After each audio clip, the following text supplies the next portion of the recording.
What's going on, YouTube? And welcome back to Goal Line Hockey. It's your boy, Kevin Forte, and we are continuing the season preview series today as we take a look at the Minnesota Wild. One of the more interesting teams this offseason, kind of could have their own soap opera show. I mean, the way things have gone with the Minnesota Wild this year is definitely interesting. So we're going to be going over all of it in today's video. So we're going to start off with how we usually start these videos. We're going to start with the additions and the subtractions to the roster this offseason. Now, Bill Guerin definitely had an interesting task this summer, and he definitely had to make some pretty tough moves that definitely got pretty close to the feels. And two of those moves that they made, Zach Parise and Ryan Suter, who were bought out by Bill Guerin, and that was a massive move to start the offseason because these two guys, when they came in 7 or 8 years ago, they signed, I think, 10 or 11-year contracts to stay in Minnesota. Ryan Suter just down the road from Madison, Wisconsin. Zach Parise from Minneapolis, from St. Paul, Minnesota. Like, these two guys were meant to be Minnesota Wild players, and things just haven't worked out in their time here. They needed to clear out some cap space to bring it back. Guys like Kevin Fiala and Kirill Kaprizov, which we'll get into that later on. But those were two big guys they lost. Ryan Suter, to say the least, did not take it well at all. Zach Parise took it a little better. I think he knew that it was coming. He had talked with the coaching staff, Dean Edvinson, and he kind of knew that this was probably going to happen. But the way Ryan Suter found out was definitely different. He found out through Zach Parise. Zach Parise called, said, yeah, I got told I got bought out. And then Ryan Suter called back to Bill Guerin, probably thinking, oh, yeah, he wants to tell me about Zach Parise being bought out. You're being bought out too. I probably stung Ryan Suter a little bit. So, Ryan Suter supposedly hung up on Bill Guerin, and we'll see what he does in Dallas now. He's got the whole summer to be on rabies mode and trying to prove the Minnesota Wild wrong. I think that's very dangerous. But so you got those two guys. That's off track. Ian Cole, he leaves. He was one of those guys that they picked up during the season as another defenseman. They made a trade with the Avalanche to bring in Ian Cole.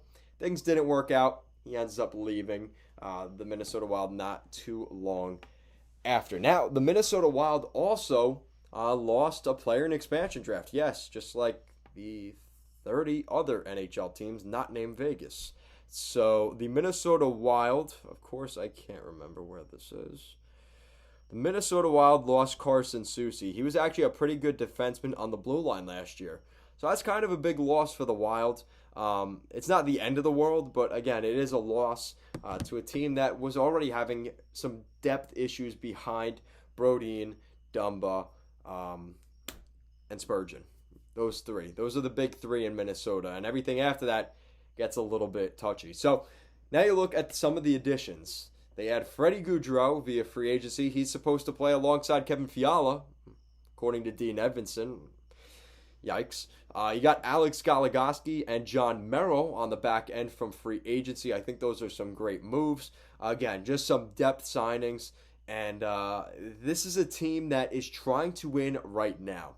And again, I'm saying at the making of this video, Kirill Kaprizov and Mason Shaw, or whatever his name is, have not signed yet. So once those guys re-sign, Minnesota will be done.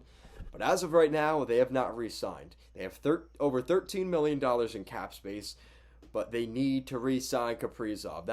This is it. And it's one of those things where you're going to sign him to a 2-3 year deal, maybe even a 1-year deal, like Fiala, and you say, listen, like, we want to win the Stanley Cup right now. Let's sign you to a 1-year deal, and we'll revisit this next year, and maybe we trade you and Fiala next summer. We could trade Matt Dumba. We could really redo this team next year. And then once you've got guys like Matt Boldy, Marco Rossi starting to develop next year, it may not hurt them as much losing some of those guys when the salary cap just isn't there. So I think it's one of those things where the Minnesota Wild can make an argument to make the playoffs, especially in that Central Division, which is pretty loaded in terms of teams that you think can make the playoffs. But the question is, how many of them actually are good enough to make the playoffs, because a lot of these teams, there was a lot of shakeup in the Central Division. I mean, I'm even talking about the Colorado Avalanche. The Avalanche made a lot of moves, and they lost some guys on that defense that I really, and again, you bring in Darcy Kemper, great goaltender, but is he gonna be better and or replaceable to what they lost in Grubauer? And I think you could make an argument that he can, but again, you lost Connor Timmins, depth defenseman. You lost Kyle Burrows, depth defenseman. You lost some of the bigger guys. Ryan Graves, right? He's now gone. Is Eric Johnson going to be healthy next year? You're going to rely on him a little bit more. So, very interesting stuff in Colorado. But again, even the other teams, St. Louis, Tarasenko is still there as of now. Chicago got a lot better. You could make the argument there.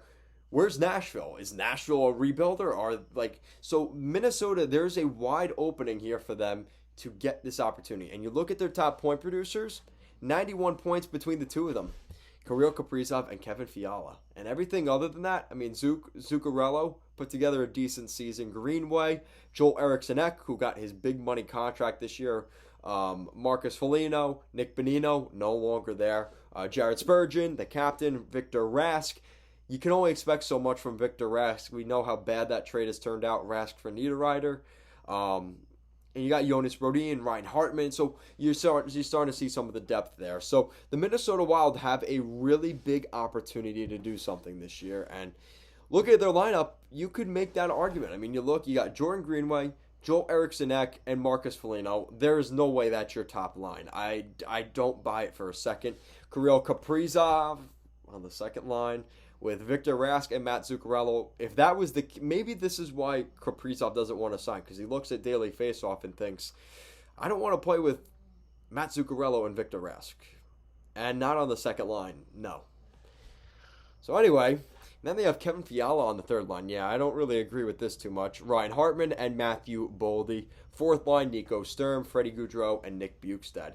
Now, this is they could create a kind of identity line with that fourth line. You look at that bottom six, it's a pretty big bottom six. I mean, you look at some of the guys that are here. You have Marcus Foligno, Jordan Greenway, Joel Eriksson Ek. Difficult guys to play against. That's in the top six. You got Matthew Boldy, Ryan Hartman. Ryan Hartman's known to be a little bit of an agitator, a grinder. And then the fourth line, you got Nico Sturm, who has a great name, Freddy Goudreau, and Nick Bukestad. They're all pretty big boys in their own right. So this is not going to be a fun team to play against next year. And I think that was part of the issue that the Minnesota Wild had last season. Just they didn't have enough guys like Joel Eriksson Ek. And I think that's why they're building a culture around Eriksson Ek, being difficult to play against. And I think he really fits that mold well. And that's why they've kind of built their team that way. Then you look at their defense. You got Jonas Brodin and Matt Dumba, Alex Goligoski and Jared Spurgeon. Oh, and I forgot about this one. They brought in Dmitry Kulikov and John Merrill as your third pair. So definitely a shakeup. You have Brodin, Dumba, and Spurgeon. That's been the same for the last little while. But the other three defensemen completely different with Goligoski, Kulikov, and John Merrill. And then goaltending is going to be the same. You got Cam Talbot and Capo Kakinen. Nothing's going to change there. They both did pretty well in their own rights last season. So expect that to continue to be one of the top 15 goaltending tandems in the league. I would say that's a compliment for the Wild, who have struggled to find consistent goaltending really for the last little while. So it's good that they're able to get this now. And my opinion, do they make the playoffs? I think they can. I think they're one of those teams that, like I've been saying, they kind of have to go all in this year. Unless they really can't sign Kaprizov right now and they decide to just trade Kaprizov's rights, they trade Fiala's rights, they trade Dumba, and they just start firing off. Maybe that ends up happening. I don't see that, though. I think that's very unlikely. But they're going for it this year. They want to win a Stanley Cup, and this is the year to do that, and maybe next year, because the problem is the buyout cap hit from Suter and Parise in years 2 and 3, which starts next year and ends in 3 years from now. It's going to be really difficult for the Minnesota Wild to really finagle the salary cap, and it may get to a point where you can't re-sign Matt Dumba, because you look at these $9+ million contracts being thrown around. I wouldn't be surprised if Dumba asked for somewhere around that. You got that, right? Then you have the situation around Fiala. You have to go through the restricted free agent process again next year. And depending on what you sign Kaprizov to, you may be in the same boat next year in the same spot. So let me know what you guys think in the comment section down below. Are the Minnesota Wild good enough to make the Stanley Cup playoffs? Because even with Kaprizov, even with Kevin Fiala, guys like Zuccarello, guys like Marcus Foligno, guys like Victor Rask in the top 6, are the Minnesota Wild truly good enough to get into the playoffs? In my opinion, I think they are. I think they're going to make 2 moves here. They're going to re-sign Kaprizov, and they're going to add another center. I don't know who that's going to be, if it's Christian Dvorak, if it ends up being a guy like Tomas Hertl. They need to add another top 6 center, and I think they can do that. Hertl's got 1 year left on his contract. You just go for the Stanley Cup this year. You have to go all in, and I think that's what we could see the Wild do. So let me know what you guys think in the comment section down below. And if you guys like what we're doing here at Goal Line Hockey and want to watch the season preview series, we are going over all now 32 NHL teams, going over what I think of them going into this season, and at the end, answering the big question, will they make the Stanley Cup playoffs? Let me know in the comment section down below. As always, thank you so much for watching, and I will see you guys next time.